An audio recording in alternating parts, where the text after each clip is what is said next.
البدع والأهواء، أهل البدع العقائدية وأهل البدع السياسية. نقول بيننا وبينكم السلف، بيننا وبينكم الكتب، كان فيقول البدع بيننا وبينكم. Alhamdulillahirabbil alamin wassalatu wassalamu ala rasulihil amin wa ala alihi wa ashabihi wa man tabi'ahum bi ihsanin ila yaumiddin. Amma ba'd. Man hafizal kalama lil mutanabbi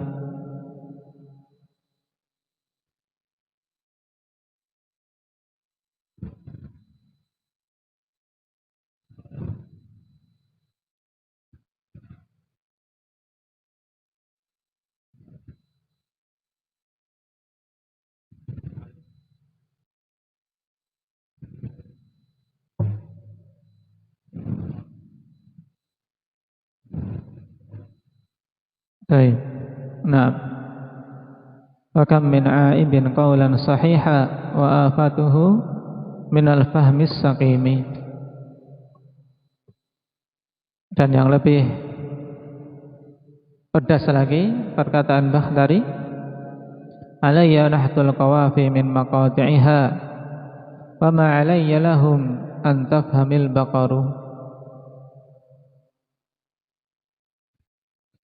Dan kemarin sempat terputus berhubungan dengan bantahan terhadap mereka-mereka yang membuka pintu takwil. Kita baca. Qala al-Imam Ibn Abil Izz rahimahullah, fayuqalu lahum hadzal babul ladzi fatahtumuhu wa in kuntum taz'umuna annakum tantasiruna bihi ala ikhwanikumul mu'minina fi mawadhi'a qalilatin haqiqatan faqad fatahtum 'alaikum baban li anwa'il musyrikin wal mubtadi'in la taqdiruna 'ala saddih. Maka dikatakan kepada mereka orang-orang yang menjadikan takwil sebagai senjata untuk memalingkan mana yang hak menuju makna yang mereka inginkan yang lemah.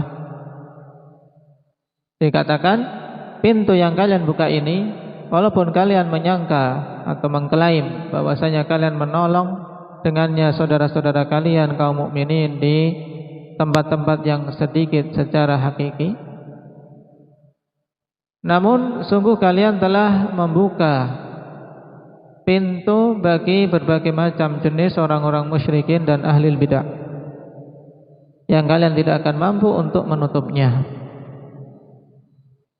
Kok bisa demikian? Qala fa innakum idza sawwaqtum sarfal Qur'ani an dalalatihi al-mafhumah bighairi dalilin syar'i faman dhabitu fima yasughu ta'wiluhu wa ma la yasughu. Ini sebab sesungguhnya kalian apabila membolehkan untuk memalingkan Al-Quran dari penunjukannya yang dipahami tanpa menggunakan dalil yang syar'i. Nah, terus apa yang menjadi patokan pada hal-hal yang boleh untuk ditakwil dan hal-hal yang tidak boleh? Mereka tidak punya patokan, dan kalimat ini ikhwan diambil dari perkataan Ibnu Qayyim rahimahullah ta'ala dalam As-Sawa'iqul Mursalah. Ibnu Qayyim kalau membantah syubhat ikhwani fillah, qawi. Selain kekuatan bahasa beliau, juga kekuatan pemahaman beliau rahimahullah ta'ala. Fa in qultum ma dalla al-qati'u al-aqli ala istihalatihi ta'awwalnah wa illa aqrarnah. Kemudian bila kalian katakan apa saja yang akal secara pasti menunjukkan tentang ketidakmungkinannya, maka kami akan mentakwilkannya. Dan yang apabila tidak demikian, maka kami akan menetapkannya. Berarti dari sini ketika ditanya apa yang menjadi patokan yang boleh ditakwil dan yang tidak boleh ditakwil. Nah, jika mereka menjawab kalau akal menetapkan tentang ketidakmungkinannya, maka kami takwilkan. Jika tidak demikian, maka kami akan terima. Qila lakum, dikatakan kepada kalian, wa bi ayyi aqlin tazinul qati'al aqli, dengan akal yang mana kalian menimbang sesuatu yang pasti secara akal. Ya, sesuatu yang memang betul-betul dipastikan secara akal. Timbangannya akal siapa? Akal yang mana? Nah, karena akal manusia berbeda-beda dan akal tidak bisa menjadi patokan. Karena sebagian orang menganggap itu masuk akal, sebagian yang lain menganggap tidak masuk akal. Maka ditanyakan ini, fa innal qurmutil batini yaz'umu qiyamal qawati ala butlani dhawahiri syara'. Sebab orang-orang qurmuti al-batini, yang mereka ikhwani fillah kelompok sembalan yang mencapai derajat kekufuran, kelompok batiniyah, qurmutiyah. Ya, mereka ini menyangka bahwasanya tegaknya perkara-perkara yang pasti secara akal itu pada batilnya dhawahirus syara', batilnya syariat yang nampak ini. Dalam artian orang batiniyah itu mengatakan bahwasanya syariat yang zahir ini batil. Karena kami memiliki syariat yang sifatnya batin. Ya, batin. Tidak sama dengan syariat yang zahir yang dibawa Nabi kita Muhammad. Sehingga ini jelas kekufuran. Kemudian yang lain, wa yaz'umul filusuf qiyamal qawati ala butlani hasyril ajsad. Dan orang-orang ahli filsafat, orang-orang filosofis, mereka menyangka bahwasanya telah tegak ilmu yang pasti secara akal tentang batilnya kebangkitan jasad-jasad kelak di hari kiamat. Menurut mereka tidak mungkin jasad itu akan dibangkitkan dan dikumpulkan. Ini akalnya siapa? Akalnya ahli filsafat. Wa yaz'umul mu'tazili qiyamal qawati ala imtina'i ru'yatillah ta'ala. Yang lain lagi, orang-orang Mu'tazilah menyatakan bahwasanya sesuatu yang pasti itu yang ditetapkan dengan akal adalah tidak mungkinnya melihat Allah Subhanahu wa taala. Wa ala imtina'i qiyami ilmin aw kalamin aw rahmatin bihi ta'ala. Demikian pula tidak mungkinnya adanya ilmu atau kalam atau rahmat pada Allah Subhanahu wa taala. Baik.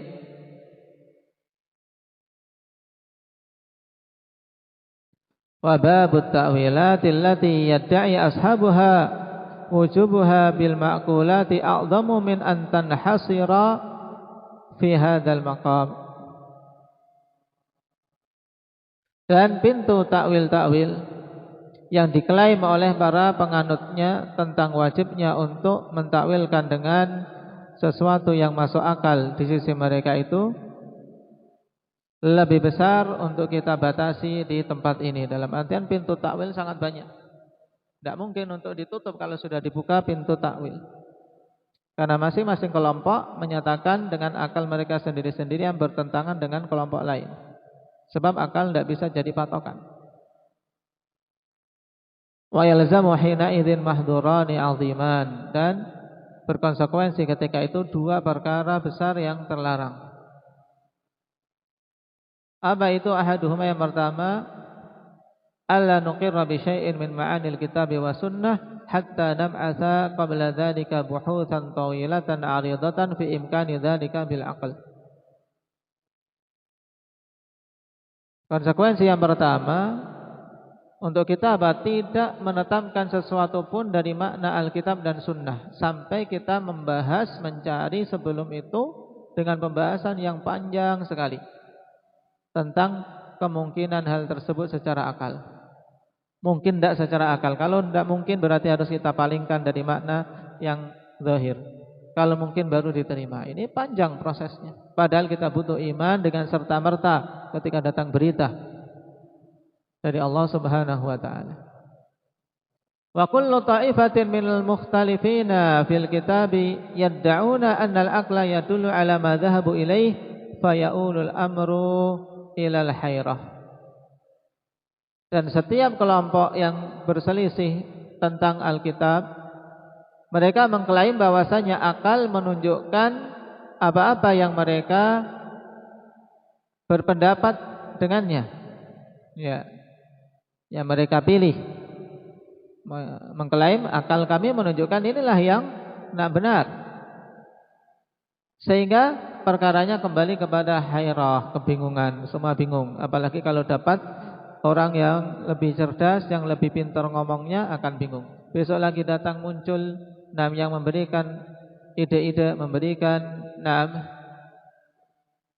ungkapan-ungkapan yang lain, diikuti lagi, akhirnya kebingungan.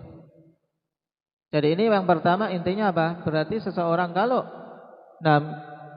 perkaranya sebagaimana yang ditempuh oleh ahlu ta'wil, dia tidak akan mampu untuk menetapkan makna-makna Alkitab dan Sunnah kecuali melalui proses yang sangat panjang yang berakibat apa tadi? Kebingungan. Belum beriman sudah mati mungkin. Al-mahdhuru tsani, perkara kedua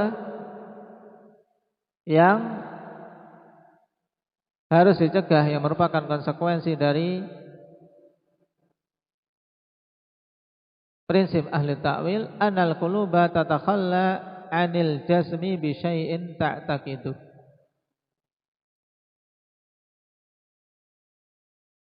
Anal quluba tatakhalla 'anil jazmi bi syai'in ta'taqidu.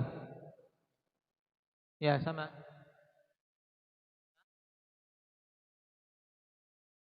Tanhallu. Anal quluba tanhallu gitu. Sama berarti. Tatakhalla maksudnya kosong, kalau tanhallu itu lepas. Berarti kalau dengan apa yang ada pada tempat kalian, annal quluba tanhallu 'anil jazmi bi syai'in ta'taq, itu bahwasanya hati-hati itu akan lepas dari apa? Dari memastikan sesuatu yang dia yakini. Tidak akan ada kekokohan dalam meyakini sesuatu. Tidak akan kokoh imannya. Kalau tatakhalla seperti yang dalam cetakan saya, maksudnya hati-hati itu akan kosong dari jazm, dari memastikan sesuatu yang dia yakini. Akhirnya ragu, padahal Allah Subhanahu wa taala persyaratkan untuk apa? Untuk yakin. Naam, innamal mu'minuna alladzina amanu billahi wa rasulihi tsumma lam yartabu.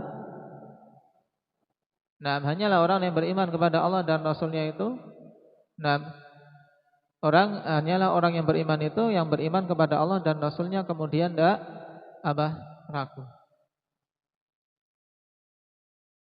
Baik. Adapun yang seperti ini akhirnya hati akan kosong dari memastikan sesuatu yang diyakini, mimma akhbara bihi Rasul, dari hal-hal yang Rasul khabarkan. Idz la yuthiqu bi anna adh-dhahira huwal murad, sebab dia tidak percaya bahwasanya zahir dari berita Rasul itulah yang diinginkan. Wa ta'wilatu muttaribah, dan takwil-takwil itu goncang, muttaribah, ada patokan. Fayalzamu azla al-kitabi wa sunnati 'anid dalalati wal irsyadi ila ma amba Allahu bihi al-ibad. Dan mengharuskan untuk apa? Untuk meninggalkan Alkitab dan Sunnah. Azl yaitu apa? Kita pensiunkan kitab dan Sunnah, sudah tidak dipakai lagi. Dari apa? Dari fungsi utama yaitu ad-dalalah wal irsyad, sebagai pemberi petunjuk dan bimbingan, untuk menunjukkan dan membimbingkan kepada apa-apa yang Allah kabarkan terhadap para hamba. Ya ini. Jadi fayalzamu azlal kitabi wa sunnah 'anid dalalati wal irsyadi ila ma amba Allahu bihil ibad. Ya. Konsekuensi yang sangat parah.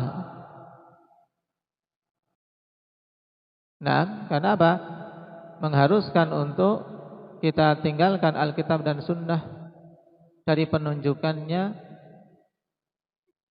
terhadap apa-apa yang Allah Subhanahu wa taala kabarkan. Wa khasatun nabi wal imba, padahal di antara kekhususan para nabi adalah apa? Al-imba, memberi apa? Berita. Paham? Nabi dinamakan nabi dari kata al-imba, yaitu pemberian berita. Karena mereka menyampaikan berita dari Allah Subhanahu wa taala. Wal Qur'anu huwan naba'ul azim, dan Quran itu juga adalah an-naba'ul azim, berita yang besar. Walihada najidu ahla ta'wili innama yadhkuruna nususal kitabi wa sunnati lil i'tidadi la lil i'timad. Oleh karena itulah kita dapati ahlu ta'wil hanyalah menyebutkan nas-nas Alkitab dan Sunnah untuk apa? I'tidad, bukan i'timad. Maksudnya apa? I'tidad itu hanya sekedar untuk menguatkan tok. Ya, jadi Alkitab dan Sunnah bukan dijadikan sebagai apa? Sebagai landasan utama, tapi hanya sebagai apa? Penguat saja. Adapun ahli Sunnah harus menjadikan Al-Quran dan Sunnah sebagai i'timad, sebagai landasan utama. Mereka ini menjadikan Alkitab dan Sunnah sebagai penguat, bukan sebagai sandaran. In wafaqat madda'u annal aqla dalla alaihi qabiluhu wa in khalafathu awwaluhu. Apabila mencocoki apa yang mereka klaim bahwasanya akal menunjukkan hal tersebut, maka mereka akan menerima. Dan apabila menyelisihinya, yaitu akal menyelisihi apa yang mereka yang ada dalam kitab itu, maka awwaluh, mereka akan mentakwilkannya, memalingkan dari makna zahir yang kuat menuju makna yang lemah. Wa hadza fathu babiz zandaqah, nas'alullah al-afiyah, dan ini merupakan pembukaan pintu zindik, pintu kezindikan, pintu kemunafikan, pintu kesesatan yang sangat jauh dari siratal mustaqim. Nas'alullah al-afiyah. Baik.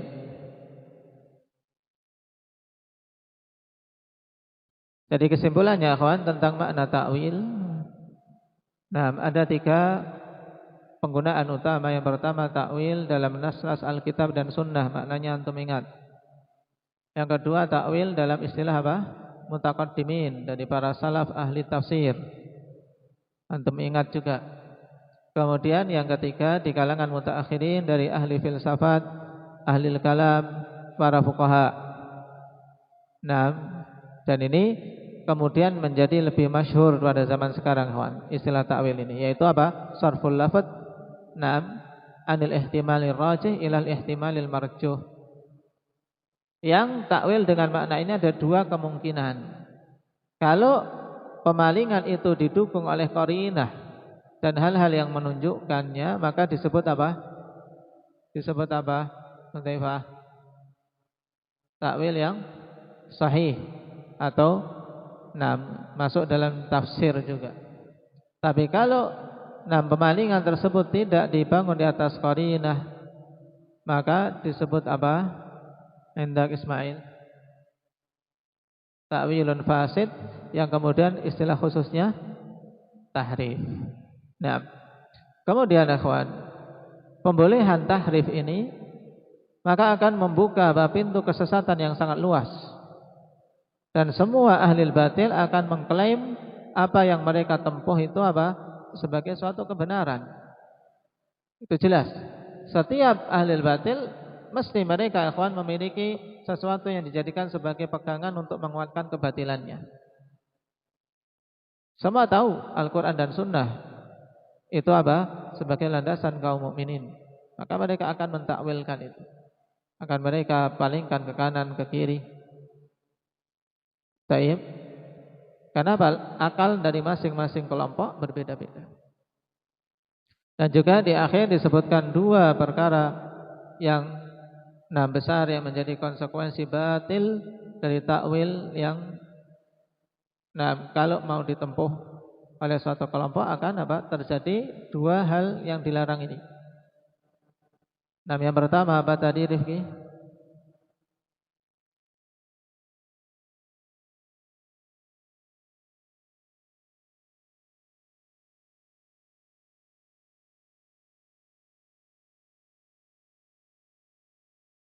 Berakibat seseorang tidak akan apa? Mampu untuk menetapkan sesuatu pun dari makna-makna Alkitab dan Sunnah dengan apa? Dengan yakin. Kecuali setelah melalui apa? Melalui proses yang sangat panjang dan jarang orang bisa mencapai keyakinan. Akhirnya berakhir dengan kebingungan. Kemudian konsekuensi kedua apa, Arin?